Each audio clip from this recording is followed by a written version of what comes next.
CM Vijay మకాం మార్చనున్నారు. ప్రస్తుతం east Coast రోడ్డులోని తన ఇంటి దగ్గర నుంచి సచివాలయానికి ఆయన నిత్యం వెళ్లి వస్తున్నారు. అయితే సీఎం కాన్వాయ్ సజావుగా వెళ్లడానికి వీలుగా ట్రాఫిక్ పోలీసులు ఆ మార్గంలో ఆంక్షలు విధిస్తున్నారు. దీంతో సామాన్యులు ఇబ్బంది పడుతున్నారు.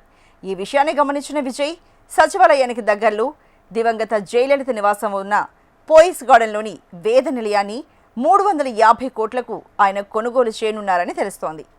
అయితే ఈ వార్త సోషల్ మీడియాలో వైరల్ అవుతోంది. కానీ ఇప్పటి వరకు తమిళనాడు ప్రభుత్వం కానీ, సీఎం విజయ్ కానీ, ఆయన పార్టీ కానీ జయలలిత పోయిస్ గార్డెన్ నివాసాన్ని 350 కోట్లకు కొనుగోలు చేస్తున్నారు అని అధికారికంగా ప్రకటించలేదు. ఈ ప్రచారం ప్రధానంగా సోషల్ మీడియా పోస్టులు, యూట్యూబ్ వీడియోల ఆధారంగానే వ్యాపిస్తోంది. మరి తెలిసిన విషయాల ప్రకారం జయలలిత నివాసం వేద నిలయం చెన్నైలోని పోయిస్ గార్డెన్లో ఉంది.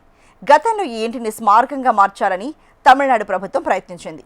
అయితే ఆ స్వాధీన ప్రక్రియను మద్రాస్ హైకోర్టు రద్దు చేసింది. అనంతరం ఆస్తిపై న్యాయపరమైన అంశాలు కొనసాగాయి.